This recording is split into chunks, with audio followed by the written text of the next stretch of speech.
Hi, I'm Kelly McLean, host of the Tao of Comedy podcast on MindPod Network.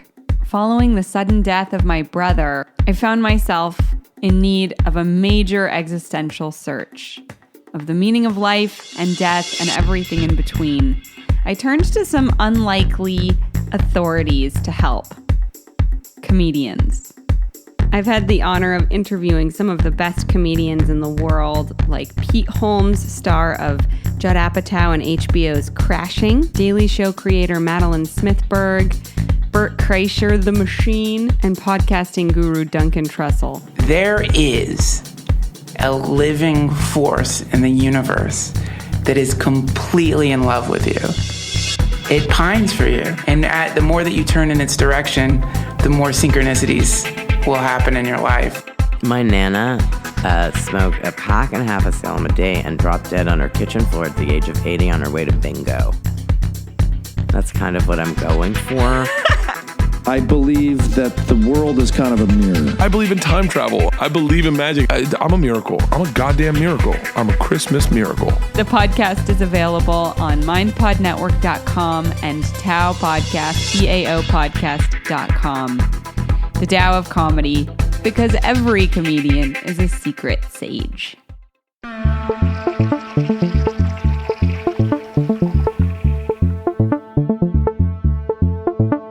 As things come to you, rather than like pushing it away or grasping it, it's like dance with it.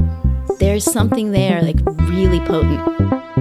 This is Synchronicity. This is Synchronicity. This is Synchronicity. This is Synchronicity.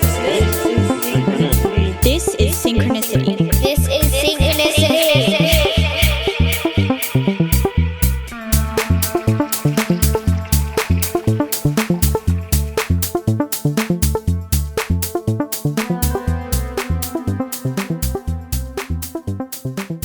Welcome to episode 86 of Synchronicity. My guest this week is Monika Nataraj. And Monika is, well, let's describe her as Shakti-licious, right? That's really what she's embodying in a lot of different ways. Had a pleasure speaking with her. Basically, let me also, two previous podcast guests, Zach Mack and my sister Tess, have let me use their apartment for a few of these episodes in the East Village of New York. Graciously let me use their apartment to record a bunch of these recent synchronicities, and I am very thankful and appreciative to them for doing that. And it's also just a wonderfully nice environment. It's a beautiful space to do it, and this is one of those interviews. Monika and I talk about a whole bunch of awesome stuff, really getting into Tantra, but not just the superficial understanding. I forget, and she reminded me that a lot of people, when they hear the word Tantra, they think of tantric sex, right? And she astutely reminds us that that's really a very small part of Tantra. What it really is using the world to further your understanding and experience of what it is to be a human and what we're striving for, whether we deem that enlightenment or being a better person, whatever it is. That's basically what Tantra is, as opposed to something where maybe you would not detach, but not use the world as kind of your stage, and there are people who do this, and we talk about, going to the Himalayas. If you want to go meditate there in a cave, you have that as an option. But we point out that if you're born in the Western world, maybe there's a reason for that. So she is wonderfully wise, truthfully, in not only the tantric path of Buddhism, but the Vedic stuff she's got on lock. But one of the things this conversation really revolves around is this concept of dance. And Monika gives the 5 paths to enlightenment as understood in the yogic way of understanding. I've always been saying yogic, by the way. She said yogic. Given her resume and who she's studied with and been around and seen, I'm going to start saying yogic now. She can correct me if I'm wrong, but that's what I'm going with. There are 5 essential paths to reaching enlightenment. And I didn't know, and I'm going to a little teaser here. I won't tell you what they are, but one of them is dance. And the metaphor of dance and the physical act of dancing, I think, are both beautiful concepts. I am a big fan of dancing. I love to dance. I'm also not what you would call a classically good dancer. I don't look good doing it. I mean, I can hear it in my head. I know when people are awesome dancers. I can get you beat. Don't get me wrong, but I don't have moves. I don't have moves on top of moves like some people. You're not going to see me on Soul Train. That's all I'm saying. But I love to dance. I like going to clubs and dancing. I like dancing at home. My new favorite thing is to dance with my son, my 1-year-old son, Eli. Dance around. He seems to very much enjoy that. It's a natural expression of what you're doing, right? And it doesn't just have to be a joyous thing. It can be a constant meditative, that's not a word, meditative thing. Monika brings up the example of Sufis and some of the whirling and body movements they do to get into a trance-like meditative state. So dance is fucking awesome, for lack of a better term. Monika delves into that. She also talks about, she's been to more places than anyone I know. I mean, insane. I think it says in her resume, and she confirmed this, that like by the time she was 30, she had been to almost every single continent. So she decided to go to Antarctica so she could check them all off. So she's that type of awesome person. Also, fun synchronicity, I found out that we grew up in the same place in Silver Spring, Maryland. So that's pretty cool too. I don't have anything else. I'm going to get right to the episode. Creative Evolution is launching. I think in the previous episode, I said June 8th. We'll see if that matches up with reality. I turned it into an email course only and the full version course that the beta people took. If you don't know what I'm talking about, Creative Evolution is a course I designed and developed. The purpose of the course is to help you create, maintain, and sustain a creative practice. So if you want to write a book, if you want to make music every day, if you want to, paint, whatever it is that's your creative practice, this course is designed to kind of evoke that using your own life and your own simple tools that you can do. So if you're interested in that, stay tuned. I will have details when it's fully launching. You can always email me, noah@syncpodcast.com, if you want to find out more. But in the next week or two, I will have firm details about how you can sign up for the next class. And if you're just interested in the email course, you can do that too. That's officially it. I could mention Patreon, where you can support this show as a patron and get a bunch of cool rewards if you want to do that. I could have also mentioned that you could do that at patreon.com/synchronicity, but you don't have to. I'm not going to, is what I mean. How about I stop? Without further ado, here is Monika Nataraj. Thank you for coming on and doing this. It's so great to be in New York and being here with you. I just returned from the Ram Dass Christian Das retreat in Maui where we're connected. So nice synchronicity. Lovely synchronicity. And speaking of traveling, maybe this would be a good place to start because you are probably the most accomplished traveler I know. Even though we just know each other on Facebook. You've really been a lot of places. And as someone who is not, I'm always fascinated by people who have kind of the wanderlust to go around, but also how do you do it? Like physically, like one trip to Maui from New York wipes me out for like a month or two. So like how did you find yourself in the position of going around the world so much, and how do you hold up? It's intense. I have always had that wanderlust in me. I think part of it was because I was born in India. My family came to the U.S. when I was 9 months old. So I was already kind of a traveler, born into it. And I just had a passion to understand more the world, and it began more the external world, and eventually it slipped into the internal adventure. And I really thought at that point, when I got tuned in a little bit more, that it's not this grasping for the outer understanding, that the travel would slow down. But call it karma, call it just the way I've been structured, I think I'm traveling more than ever. And when I was 30, I had already been to 6 of the 7 continents, and I was like, I'm 30, I may as well go to Antarctica and do all 7 continents. And interestingly enough, that transformed my life.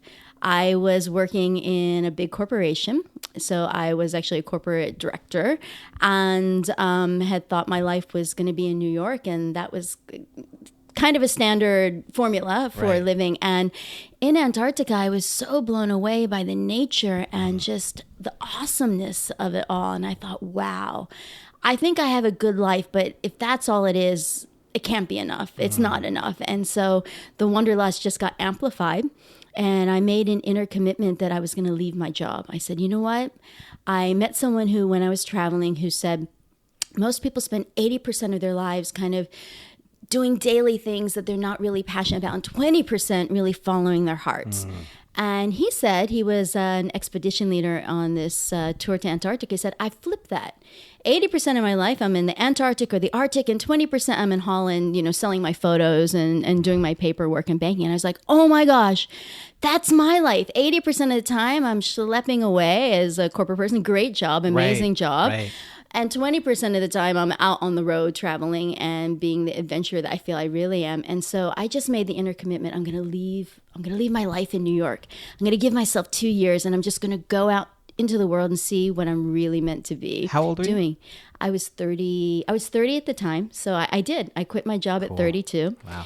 And have been traveling full time ever since. Well, you travel, but you also have merged it with your career, work, what you've created for yourself, which I would love to get. For people listening, we don't know each other that well personally. On Facebook, we're friends, but I'm honestly like, I curate my Facebook feed pretty actively, and you're someone who's in it. And I see all of these amazing images, and you're writing about these workshops you're doing for the Shakti stuff and this tantric stuff. It's incredible. And I think thank you. right now, we're a couple of days away from Mother's Day. There's this theme that I kind of got a download after a psychedelic experience about 15, 16 years ago, that there was a reemergence of the divine feminine happening in the world, and that this would manifest and had been manifesting for a few decades, but really we're in the throes of this transitional period. And this is a natural rebalancing, I think, from when we kind of got everything lopped off with the Abrahamic religions 2,500, 3,000 years ago. So I love when I see people who are tapped into this going on, but also doing things to evoke it, not only within themselves, but other people. So I'd love to hear kind of how, you know, you had this corporate job, you left it, you got the calling, you're like, okay, I'm going to go around, I'm going to travel, I'm going to flip the script, 80-20, what I really want to be doing. How did that then manifest into what you're doing now? Because this is some really cool stuff. That's a great question. And I sometimes look back and go, how did this happen? Because it wasn't a plan. And so now I lead teacher trainings for people to take this kind of work out into the world. But I never went to a teacher training for my life. It was just something that was very organic. Right. And I think when I made that commitment to myself, that I listened to that call of my soul. It was a surprise call, and I said, okay, I hear you, and I there's something there. Yeah. And then I just kept listening to that voice. And so I had the plan to be in Asia for a year and Africa for a year, and then go back. The crazy part of this is that when I went to leave my corporate job, they thought it was insane because I was on a fast track for a really great company and a great position. And they couldn't believe someone would walk away from a job like that. So they actually said to me, look, we'll give you a 6-month leave of absence, like a maternity leave. Go find yourself and come back. And I was like, you know what? Thank you so much. But I've made this inner commitment and I'm going to be gone for at least 2 years. So they had a big meeting and they said, we're going to hold your job for you for 2 years. You'll still get medical benefits and come back anytime. You'll pick up where you left off. And I was actually innerly disappointed because I wanted to know what it was like to be out in the world without a safety net. Like, really, here I am. Like, what am I supposed to be doing? Yeah. But I couldn't refuse that. The paperwork went through. And so I just thought, okay, I'm going to be traveling for 2 years. And in my mind, I was coming back to the States. Right. So the first year I was in Asia and I found myself doing a lot of high adventure things. So a lot of mountain climbing and a lot of cultural things, a lot of scuba diving. And I found myself on a small island in Thailand, and I was taking a yoga class, which I was not really into yoga at all at the time. And it was taught by a Danish guy in Thailand teaching Indian tantric yoga. And he said something really interesting in class. He said, most people are looking outside of themselves for that thing. Yes. But really we need to stop and look inside. And 10,000 light bulbs went on my head. I was like, that's me. I spent this last year like crazy doing everything high adventure, and I've never really stopped. And okay, this is what I probably need to do. And one thing led to another. And I went back to India with the intention simply to do an Ayurvedic cleanse, Panchakarma, before I went to Africa. But I ended up in Rishikesh, which is called the yoga capital of the world, and And I ended up, again, lots of tendril and synchronicity. I ended up in a tantric yoga program with a Romanian Swami, of all things. And I just knew when I sat in that first day, I was like, this is kind of it. And I couldn't leave. I was like, okay, I'll just stay for a week. I'll stay for 2 weeks. I stayed for 8 months. And at that point, my time to come back to New York and come back to work was up. And I called my boss from a small payphone in India. And I was like, oh my gosh, my life has turned around again, 180 degrees. And I think this is what I'm supposed to be doing. I've discovered yoga and meditation, and I feel this is my calling. I think I'm supposed to pursue this. And she was like, what do you mean? Yeah, she must have been thrilled about that. Yeah. So we're waiting for you. And, the economy has changed now. And I'm not even going to be talking about herself in my same position. Like, you don't come back now. I don't know what else we can do for you. I'm like, that's okay. Thank you so much for holding open those possibilities. And she's like, come on, how much longer do you really need to find yourself? And here I am not wanting to burn this bridge, which was an incredible bridge. And I said, I don't know, 6 months. And a week later, I got a note back from my company saying, we're holding your job for another 6 months. Come back. So at that point, I threw up my arms and I was like, I have karma. I have something to face. So anyway, I ended up staying in India and pursuing yoga and meditation. I'm still with the very same yoga school and the same Swami.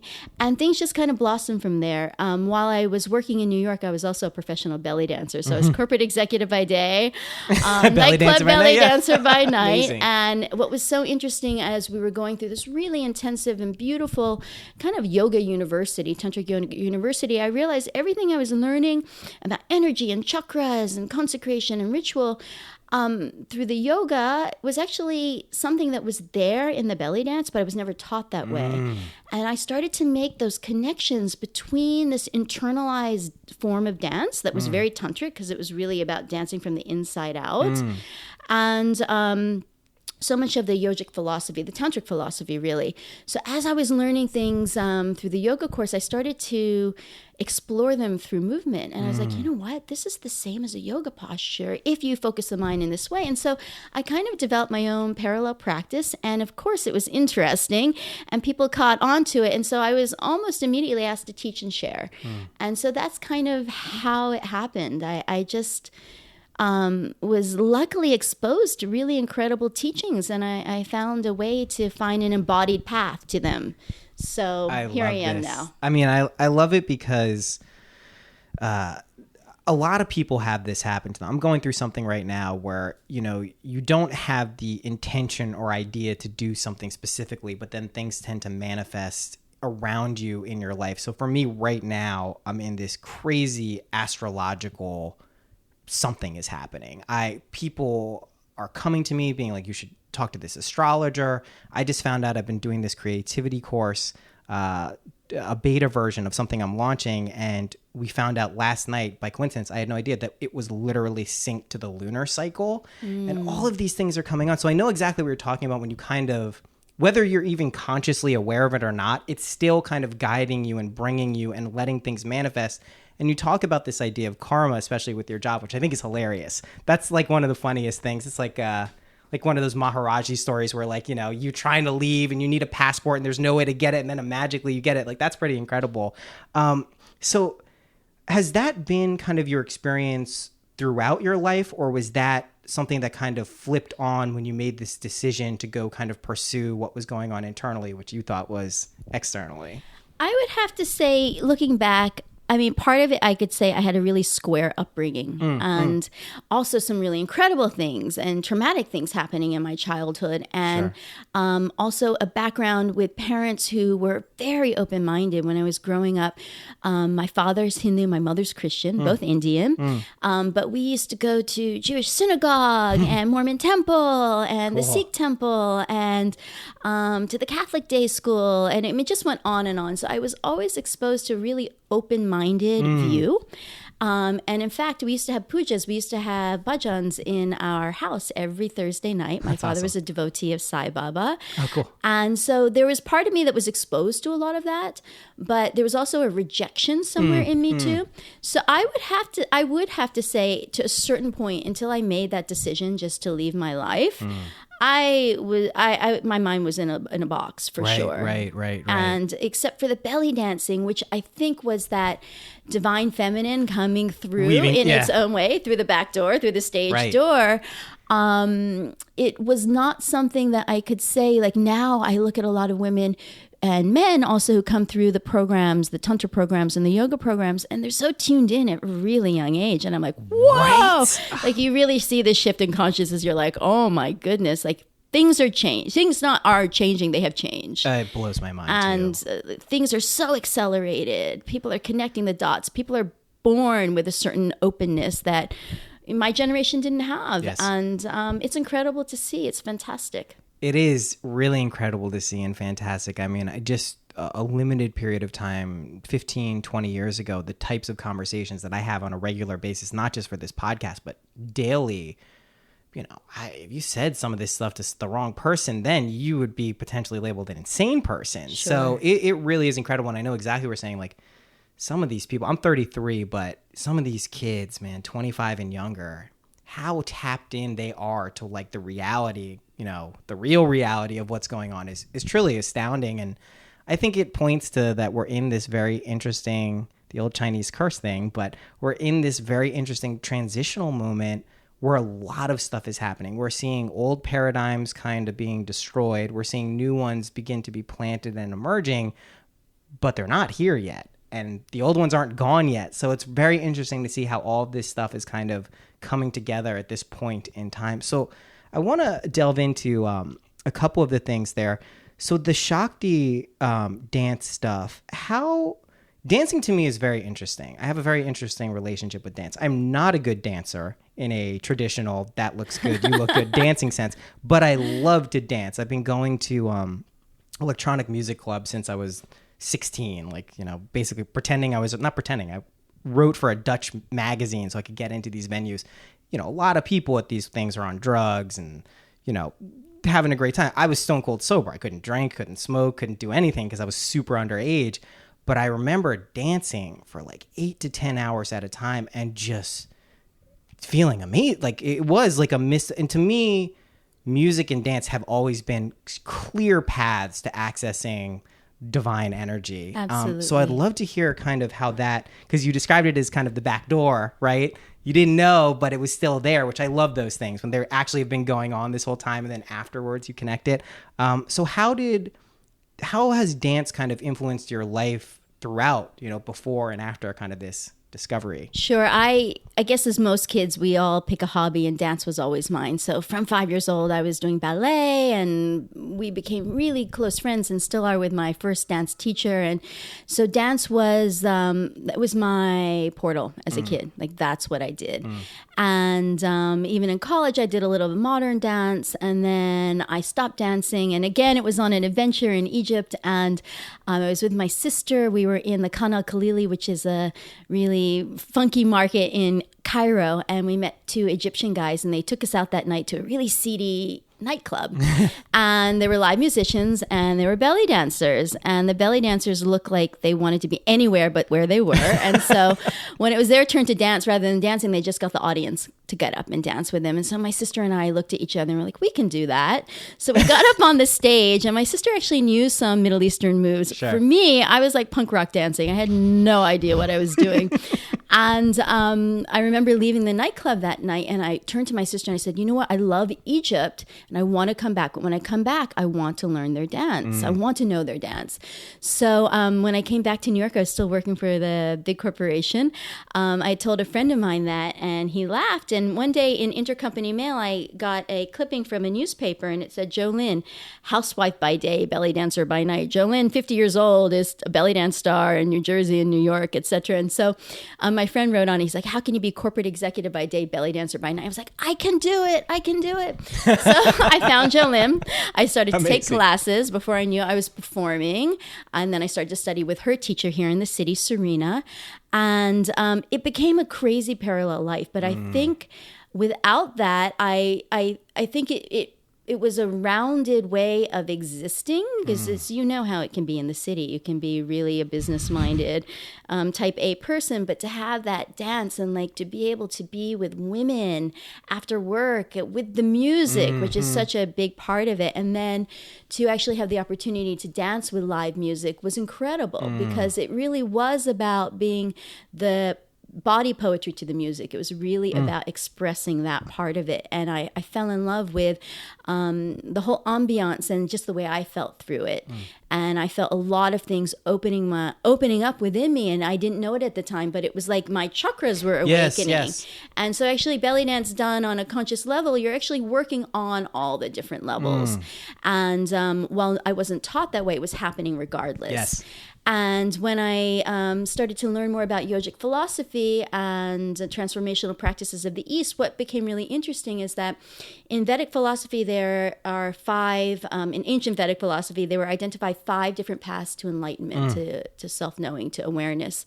And the first would be something that we would say, okay, that makes sense, is Jnana Yoga, which is a yoga of who am I? It's inquiry. Right. The second would be kind of a general, broad, all the yogas that we know. So yantra, mantra, asana, the whole bit of yoga.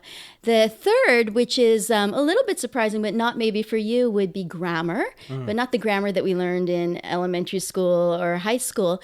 It's really the study of Sanskrit and the mastery of Sanskrit, which another name of Sanskrit is Devanagari, the language of the gods. Yes. And so it's really the mastery of mantra. And so that was a path to enlightenment, it's a good which one. Makes sense. Yeah. And the fourth is music. And so I was like, aha. And again, though, when they were describing music as a path to full awareness, it wasn't so much, again, music as entertainment. Right. And so in earlier times in India, to be deemed a musician, you would be studying 10, 20, 30 years, and you would be examined. There would be an exam. You would be tested. They would bring you to the court of the king of the area, and they would call the other known musicians in the area plus the royal family, and you would have to play the raga of fire. Right. And instead of just playing it musically correct, they would actually put in front of you an lit flame or lamp, and your raga of fire would have to be so much the vibration of fire that you would set the lamp on fire. And so that was the magic and the full power, the full potential of music. And the fifth path was dance. Wow. So again, not just like dance as entertainment, codified dance, Indian temple dance. Kind of, yeah. Exactly. And so, but we have to remember that with dance, actually, all of the other things I see are definitely incorporated. There's a lot of inquiry. Dance, especially in a traditional Indian temple form, is yoga. You use mantra. You're invoking the deities. There's all the mudras and the bandhas are in the dance. All of the outer expression leading to the inner visions. Plus, it's the music, which to me is so much. I mean, vibration. There we go. Yeah. And so, for me, that was very inspiring. It was like, aha, so this dance isn't just something to feel good or entertainment or a hobby. In fact, it's a full, complete spiritual path. And the tantric path for me has been so inspiring because it's not about negating anything in your life. It's not about shoving anything away. It's about embracing everything, finding the sacred, finding the transformation in every single moment. It's about waking up and being alive in every moment. And it's not denial of the body. Yes. And so for me specifically, the embodied tantric practices have always been something that I've gravitated to more than anything else. That's kind of my take on it. And so dance is has been really an incredible. It's because it's been my way. It's been my expression. It's kind of one of those unending wells of potential. I love that, and I think that's the sign when you're really on the right path, not to be too platitude about it, but that you do have this infinite wellspring of like, oh my God, there's another way. The macrocosmic, the microcosmic, they're all together.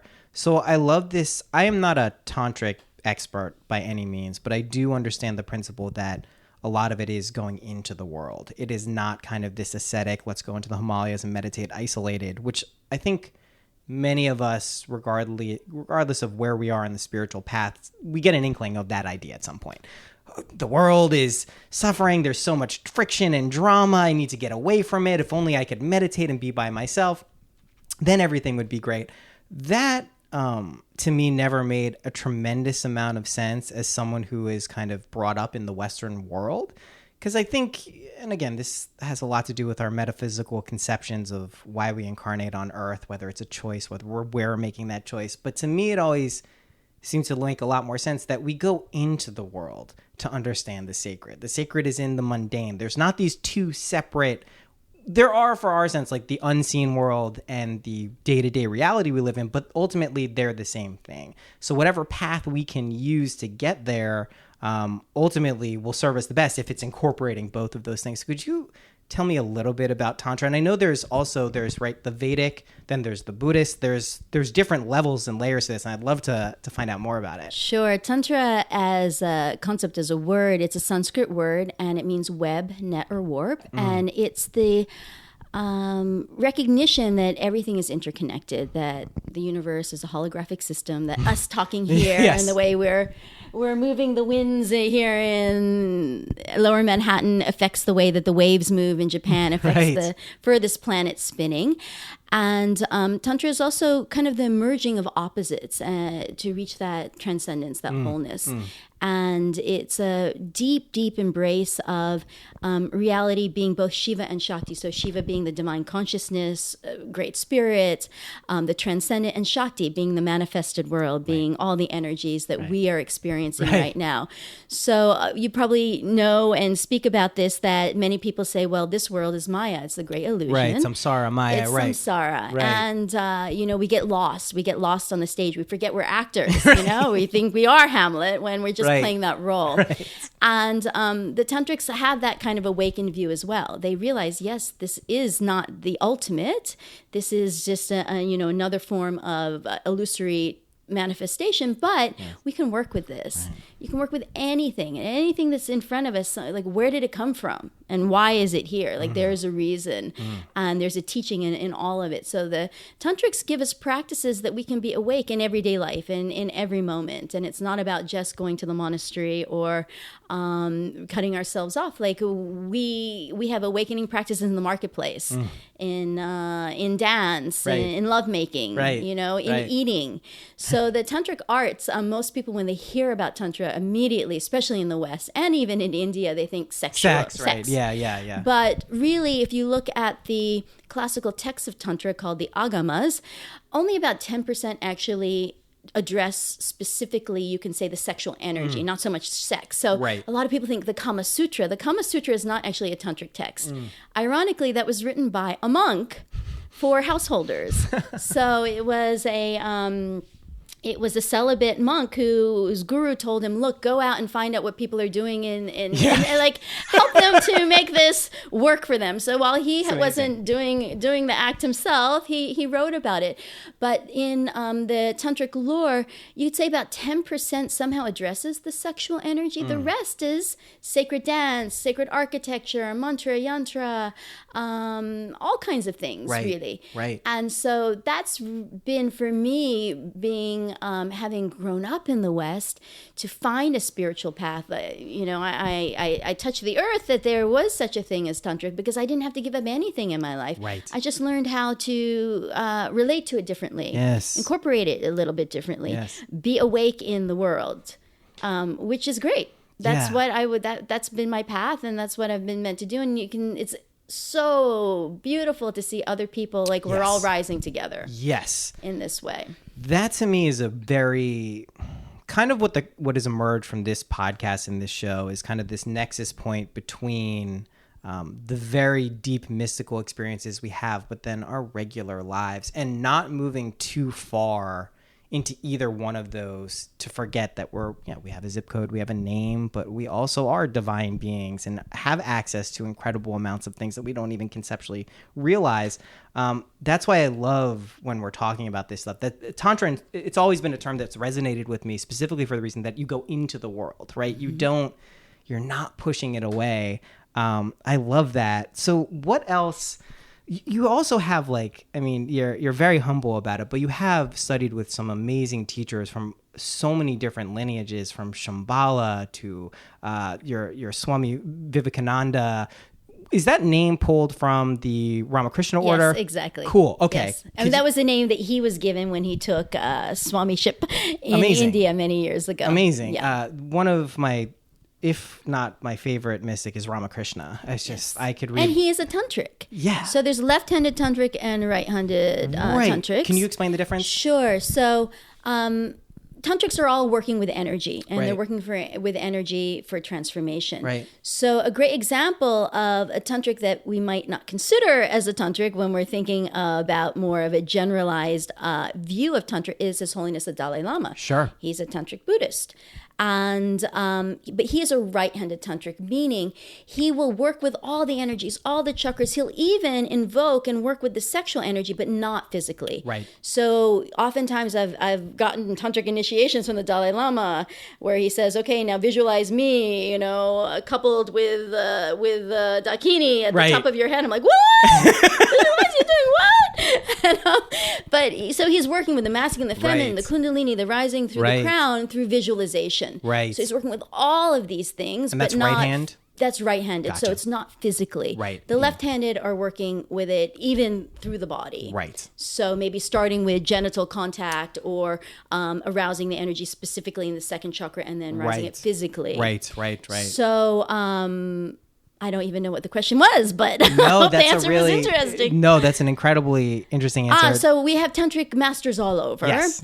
And so I have had tantric teachings and masters from many different traditions, some from a classical Indian perspective, and then also through my Romanian Swami. But I also have an Indian meditation tantric master, some through the Tibetan lineages. His Holiness the Dalai Lama, His Holiness Karmapa are both teachers I've studied with, of course, from a distance, but still received different transmissions and initiations with them and the Shambhala lineage.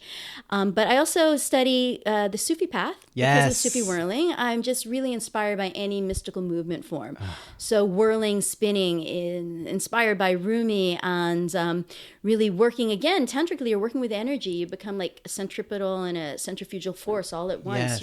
You're a still point and you're moving, you're contracting and expanding all at the same time. It's a good metaphor for everything. Yeah. And it's the same thing, like when you said that you were dancing for 8, 9, 10 hours with the Sufi whirling. Sometimes I'd be whirling for 8 hours a day and some of these Sufi rituals, and I couldn't have physically done that. I cannot put my foot down over and over and over and over again. I can't even, sit without moving in meditation for a certain amount of time, let alone stay so in a certain state through whirling. So the dance, and when it comes to more its mystical form, it's not about the dance, it's about being danced. It's merging as one. And so those experiences that you were having in those ecstatic dances, it's like spirit was dancing through you. Yes. You surrendered to it. You allowed something greater than you, which is you, come through. And you, it wasn't about moving, it was about being moved and being the dance.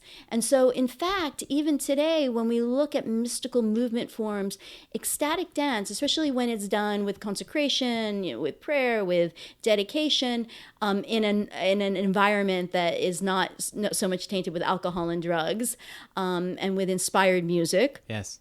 And with a community, a sangha that's all kind of going into it, for reaching higher states which are very present in the here and now in the body. This is so beautiful. This is mystical dance. So this fits in very nicely with my conception of what a creative act actually is and having a creative piece. I think it's the entire process is what is actually being communicated, which is why you could almost look at an identical piece of art, but if it's created under different conditions, it can resonate different with you. And this is something, speaking of Sufis, that Hazrat Inayat Khan spoke about all the time, this idea of resonance, the primordial sound of the universe being Om and all of this stuff.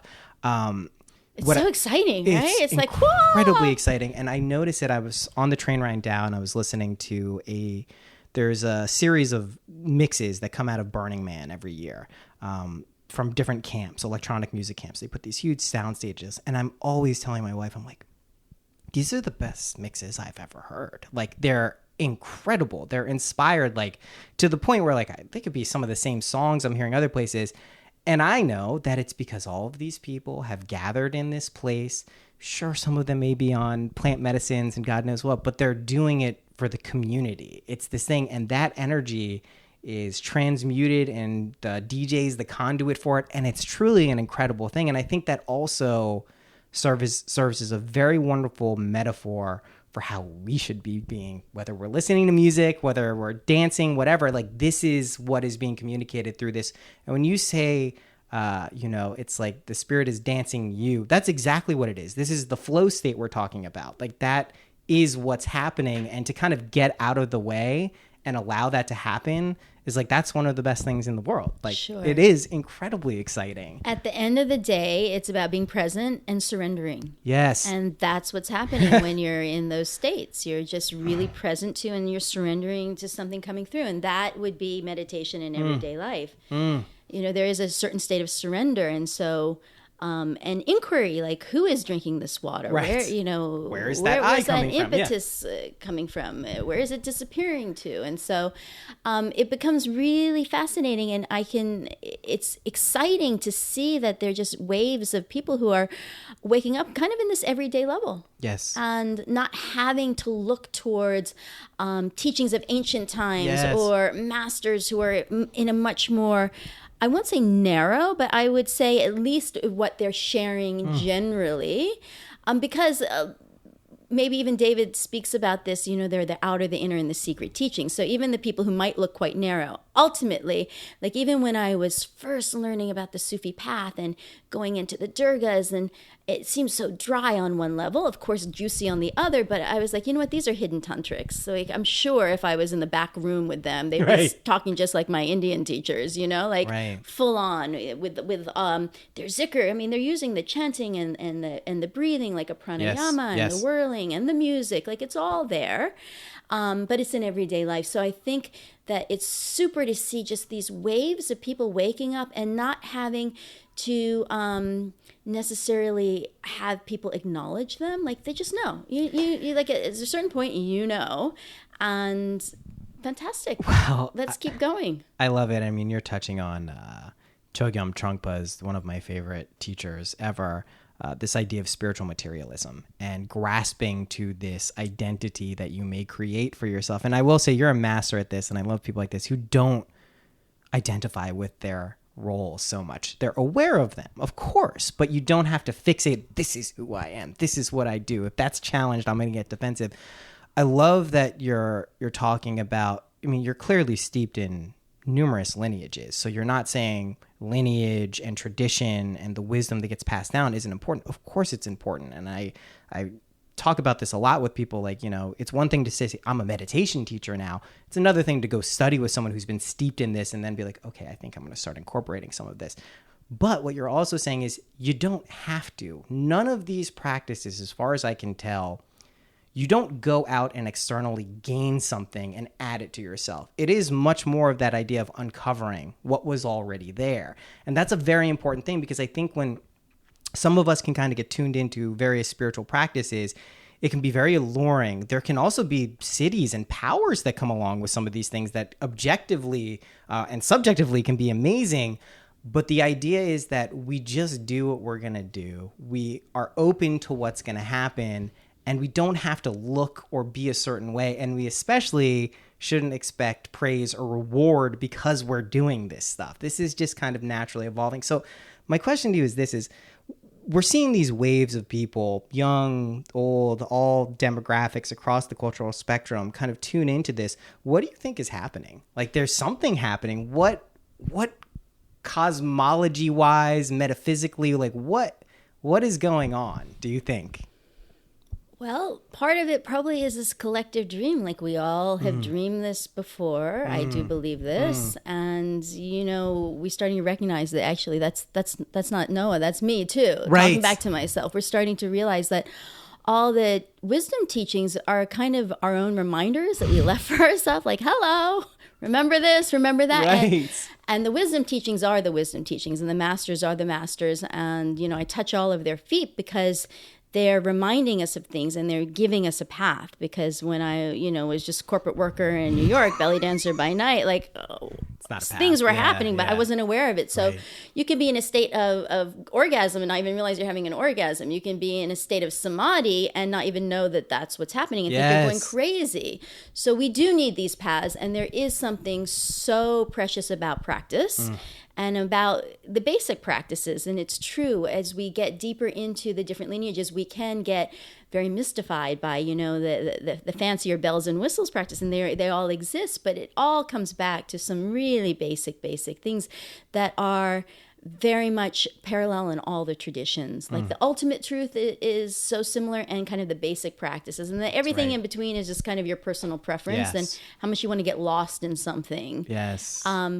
But I think that it's just a collective, we're ready to wake up. I love it. And, that is what it is. I mean, it is. And I mean, it's hard to sometimes hold the relative and absolute truths together, right? To know that we live in a dualistic universe. There's hot and there's cold. There's sweet and sour. There's all of these things. There's genders. There's things. But to also know that we are interconnected. So when you're talking with another person, it's also yourself. When you do something bad to someone else, when you lie to someone else, it's really lying to yourself. That is a relatively difficult thing to walk through constantly. But when you can begin to open that and then treat your interactions, relationships with yourself and other people, the world just fundamentally changes. It shifts. It's incredible. And I know this probably sounds a little woo-woo and weird and magical thinking, but it's as simple as, even if you want to bring it down to neuroscience, you have neural pathways in your brain. If you can begin to augment and change what those are, your entire perception of your world changes fundamentally. And that's kind of what we're talking about.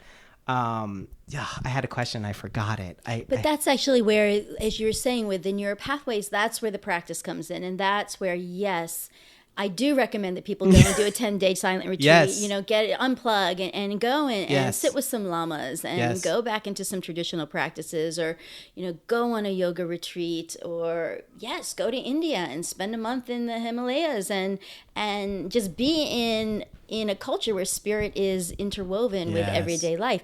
I think that's really valuable. I actually have seen that a lot of people that I work with, and even with myself, had I not left kind of my box, which was my kind of standard life in New York, in the West, I just I wouldn't even know what the possibilities were. It's like turning on the light. And so sometimes that does mean removing yourself from your conditioned world. To unconditioned. And then you can go back with a certain awareness and your eyes more open, and then you can integrate. So I actually, honestly, while we say we don't want to leave the world, in some ways we do need to leave the conditioned world. That, that illusion, the illusion of what we think is what our life is and why we're here. And so there is value to running to the Himalayas or running to the jungles of the Amazon, whatever it might be, just to completely shift. For me, it was going to Antarctica, It's whoa, that shifted my perspective. I did not realize that things were not as I thought they were. Well, it's like taking a step back. I mean, this is what psychedelics did for so many people in the 60s, and now the new wave to this day is it jostles you out of your regular consciousness. And like you're saying, there is value in that. And that's many experiences I've had to get me to any of these realizations that maybe I knew all along. I had to be jostled out. And I would also include getting out of your regular life can include what we would typically refer to as negative experiences, uncomfortable experiences that breakups or deaths or big transitional periods with your career, whatever it is. These are the things that also kind of knock us off our little, I know what's going on track. And can be incredibly valuable teaching and learning tools for us. I remembered my question. So can we talk about a little bit about some of these feminine divine principles and how some of them are actually really what we need right now when we're looking at kind of the cultural spectrum and just our interpersonal relationships? Could you talk about what emerges through kind of the Shakti stuff that you've investigated and been teaching? I think a lot of what emerges is exactly what we're talking about. It's really getting out of the mind. It's not about doctrines or principles really, or theory. It's about finding the sacred, finding ourselves in everyday life. So I think part of maybe what you're referring to is also maybe this perceived rift between the masculine and feminine that we're seeing, that the world is so young and such a patriarchal kind of approach to things. So, for example, when we meet together in our Shakti groups, we meet in circle. So there's no like straight lines and I'm the teacher, I'm the friend. Like we are all equal in the circle. We all see each other. You know, the circle is one of the geometrical forms of the heart center, and it's about connection, the interconnectedness of it. We become mirrors to each other in every moment. So I think the feminine approach is more about this interconnectedness of everything. It's no longer the pyramid structure. Yes. Well, the pyramid is a sacred shape as well. Yes. It's really seeing everyone eye to eye, and there's a certain aspect of divine feminine work which just really goes beyond the mind, and I it's even hard for me. Like I can't even start to put words around it. I'm like, it's an experience. Yes, you know? experiential. That's what I was going to say. And it's not about asking for permission of others. It's just like you do your work and you find your way, and so it is. I mean, that is, there's a, like, we're culturally, as you pointed out, we're still very much in a male-dominated patriarchal society. That said, what has become abundantly clear to me is not just women, but many men too are recognizing, that this is totally out of whack. Like, this is not okay in any way. And we're not just talking about like women not getting equal pay. We're talking about just cultural systems that have infiltrated people's views, myself included. I grew up as a guy. I still notice it of myself. If I want to cry or something in public, I got to make sure my sunglasses, and not like cry like bawl, but like if something moves me that I'm watching, I need to hide it from other people. And so like, you know, I consider myself a relatively woke individual, to use that term, but there is this kind of movement that has emerged that I think we're beginning to get in tune with some of these typically, I don't know that they're exactly feminine principles, but compassion, openness, intuition, like these are the beacons that are actually going to guide us to this thing we're talking about, this world where maybe things aren't as competitive in the linear sense. Maybe we can all survive and there's not a scarcity thing going on. And there is a way to actually live in abundance, not in just like, I'm going to be rich type of way, but really like serve ourselves and our community. And I have a personal theory about this, and I've spoken about it a little bit on this podcast. I do think cannabis has quite a bit to do with this kind of cultural shift we're seeing in this country. And I know this experientially and also through peers and, you know, larger groups of this. I think a lot of men who have enjoyed cannabis sacredly and not just like, I don't want to get high and have fun, but really engage with the plant as an ally. You know, it's the female part of the plant.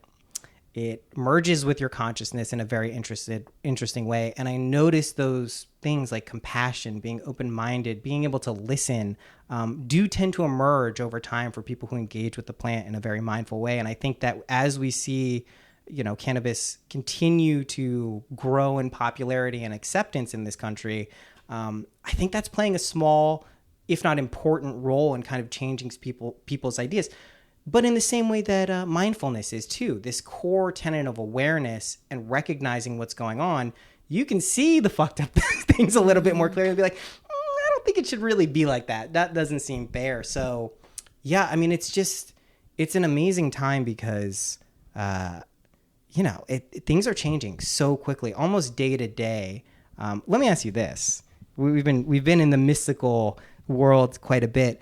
What do you think about the cultural kind of political things that are happening? You know, like a lot of people, you seem like a very optimistic person, which is, I could be wrong. You can tell me, but I found something that people who really commit inwardly to inner development, discovering their true nature and the true nature of reality, whatever we want to call that, generally seem to be very happy and optimistic people, even in the face of something like Donald Trump or, you know, horrible impending war or whatever it is. So what is your kind of approach to the dualistic world we live in and these things that are coming up? How do you engage with that stuff? Interestingly enough, I grew up in a pretty political family. I grew up in a home just outside of Washington, D.C. in the suburbs of Maryland. Where? I grew up there. Silver Spring. I grew up in Silver Spring. Springbrook High School. I went to Blue BCC. Devils. I was No supposed to go to way. Einstein. Oh my! I grew up in Silver goodness. Spring. I was just there 2 weeks ago. Okay, Yeah. so you know this environment, and Yeah. my mother and my stepfather both very much in working for the government and all kinds of things. Yeah, anyway, yeah. so I think I know I know that part of reality, and it was a big part of my reality until I left a little bit family and things like that. Yeah. I think where I am right now is puzzled like most people are and wondering what can we really do. Right. But for me, it always just goes back to my own individual practice and the way I interact with things, moment to moment. It's moment to moment. And it's not about what Donald Trump is doing. It's like, how am I relating to the taxi driver? How am I speaking my truth? How am I expressing what I think should be everyday liberties for people, in everyday life? So for me, it just comes back to like not trying to blind myself, although sometimes it's easier to turn off CNN and not listen to, what's happening with the FBI, et cetera, and everything else. Yeah. I think it just comes down to this moment. Where are you right now? Being as open, aware, compassionate in this moment. And if we all are just moment to moment in this state of presence and surrender, I think that's the only way we can go. And then, of course, hopefully things shift. And if they don't, it's more the way we respond to them, how we interact with them. It's not so much it's happening, because in parallel universes, worse things are happening. In parallel universes, it's Deva Loka. So it's really, I feel, and as woo-woo as it sounds, these are all just learning points, tests, opportunities. It's like, how do I respond to that? What is my role? But it's not so much like fighting against something. It's like, okay, like, how do I integrate that?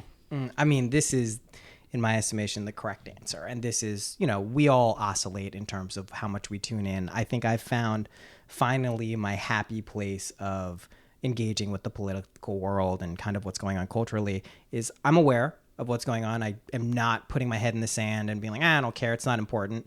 But I just, after that first week, that first month, I just was like, this is unsustainable. This level of attention, and energy for something that I really have so little control of on the actual stage. I can't do it. And I love that your answer is the same as Ram Dass's answer. It's the same as my answer. It's the same as most people's answers who really recognize where they are, is work on yourself. Because if you don't, and you say, I want to go take action right now, that's the most important thing to me, and you're all fucked up inside, you're going to bring that same fucked upness to every single thing you do. And this isn't to discourage, and I know it's kind of alluding to this isn't to discourage political activism, social activism. These are incredibly important things.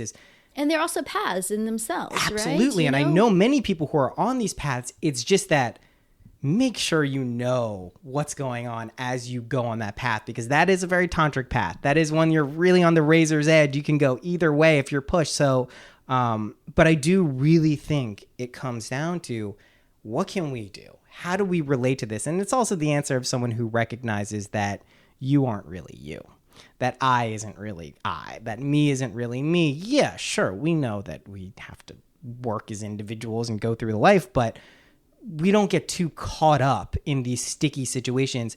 And it also gives us an opportunity to respond in kind of a contradictory way. Like when I see at this point a Donald Trump or Jeff Sessions is a tough one for me, but Donald Trump, I really am at the point where I can't just all the time extend him compassion and love, but I recognize, like, to get to the point where you're doing this on the world stage, like, you're a pretty hard life. Like, it wasn't easy for you. Like, you probably have a hole in your heart the size of your parents. Like, I get that. It doesn't excuse behavior, but when you can kind of drop into that unconditional love, which is a very hard thing to do, and, you don't have to love Donald Trump and support everything he does, but when you can do that, again, it's a radically transformational thing. And like you're saying, it's an opportunity.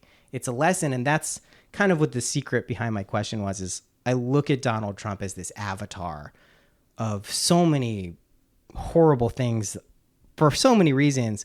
But he's also a reflection of a lot of us, too. We do some of the things Donald Trump does. We act like jerks sometimes. We've done fucked up things. So to only put it on someone else and not look at that own stuff in you is doing yourself and ultimately everyone around you a disservice. And we've collectively allowed Donald Trump to, he didn't appear on his own. He's not an army of one. Right. So there's a whole system in place. That's When right. you say we're not the system, well, if we're saying that, we're the path of Advaita and this is non-dual, like, then who is he? Right. I see him, he's a figment of my own mind, Right. And he's bringing to me something I need to learn. So as I cross all these things, for me, I try to be as awake to like, what am I supposed to learn from this? Yes. Okay, Such here a I good am. question. And part of it is, okay, look how asleep we all are, which means me. Look at the part of me that are still asleep, and look at the parts that he's waking up. It's very interesting. It's a dance. It is a dance, right? I mean, there it is. It's just a fascinating thing to see how people respond to these difficult situations. I just feel like a lot of us now are on this. I really have tuned out to the point where he may get impeached. He may not get impeached, but I see people who are off for 2 weeks right back in, because the idea of somehow him not being president will now mean that all of the bad things that are going on cease to be bad. That's not how it works. So I don't want to get too caught up in the political things, because I think what you're actually doing with your trainings and going around the world, that is the natural antidote. That is what we do. You can go into the political arena if you want to and try to fix it from within. Good luck. But if you focus on yourself, your community, your loved ones, and then give them the tools potentially, or open their eyes up to the tools they already had, that is actually what creates a paradigm change, not going to try to get elected president and change it from the top down. So I think you're totally attuned to that. Let me just check here. Oh, man, we're having a great time. So I end with 3 questions and then a larger question at the end. The 3 will seem somewhat silly. What is your favorite color? Oh my gosh, you're wearing blue. I was going to say blue, but it's not my favorite color. I'm so impressionable. You said black, and then the other part's like, no, it's white. So I like a lot of colors. We'll go yin-yang this for that one, right? You get the black and the white. With a lot of red. There you go. Red. Okay. There you go. What's your favorite number? 3. There's been a string of 3s over my past few guests. What's your favorite animal? Dolphin came up, but I think that's just because everyone says dolphin, but there it is. Dolphin came up. No one says dolphin. That's mine. You plucked it out of my head. Okay. You're the 3rd person who's ever said dolphin out of 83. So that's pretty cool. Okay. Last question. What's a practical tip that you've learned or has helped you in your life that you could share with people listening that you think could help them? Well, there you go. Yeah. A practical tip? Practical. Something. Practical, day to day. I think having a lot of gratitude for the good and the bad, like every moment. It's like, whoa, this is happening to me. This is horrible. I don't deserve this. It's like, you know what? There's something really deep in there for you, especially if you're triggered by it. Be grateful. Be grateful. Just embrace it. Dance with it. I think it would be like, as things come to you, rather than like pushing it away or grasping it, it's like, dance with it. Yes. There's something there, like really potent. So I love here it. I am. I have gratitude reminders on my phone that go off several times a day, so I can just kind of remind.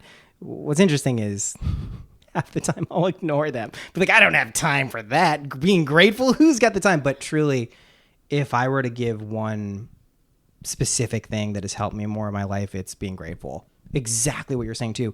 Even when the shitty stuff happens, especially when the shitty stuff happens, because then you maybe need some time and space to really recognize it. But that's really when positive. Monika, this has been so much fun. Thank you so much. Thank what you. a great way to Yeah. come back to the East Village and hang out with you. Yes, and this has talk been about amazing. Life and Donald Trump and gratitude.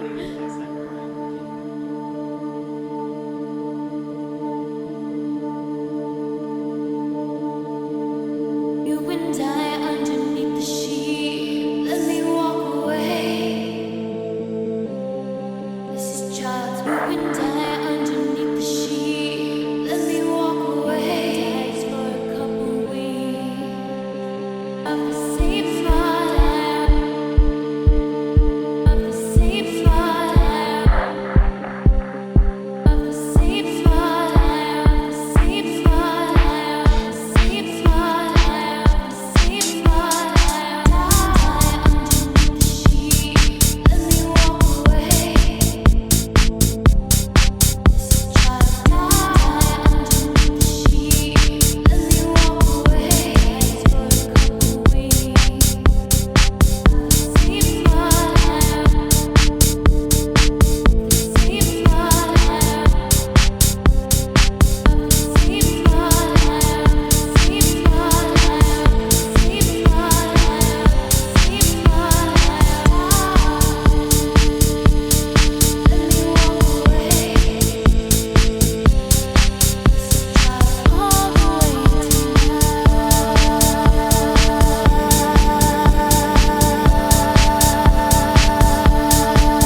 Thank you for listening to that episode. Monika, wonderful, beautiful, excellent person, superlatives galore. Go check out Monika at monikanataraj.net. That's MONIKANATARAJ.net. You can find out everything about her. She's leading workshops coming up all over the world. Please check her out if you're interested. Doing some really cool stuff. A reminder, if you want to support the show, donating would be awesome. You don't have to do it, but if you're listening at this point, maybe you liked it. Always open to that. There's also Patreon, which I mentioned. There's rewards that you can get in exchange for a monthly contribution to the show. What else do we got here? Creative Evolution. I know some of you have already taken it. Oh, and I would be remiss if I didn't mention Patrick in regards to Patreon. He is a producer level. His name gets mentioned every single episode. So way to be, Patrick. You rule. But yeah, if you want to contribute, it's greatly appreciated. We have some other exciting things coming up. Some live events, some workshops in the works. So stay tuned for those. If you want to connect with the show, you know what to do. syncpodcast.com, join the email community, the Facebook community, whatever you want to do. And as you heard in the beginning of this episode, I'm going to start running some ads for some fellow MindPod Network podcasters at the beginning. Go check out Kelly's podcast, The Tao of Comedy. Incredible. I've been on it. It's amazing. That's it. I will see you next week.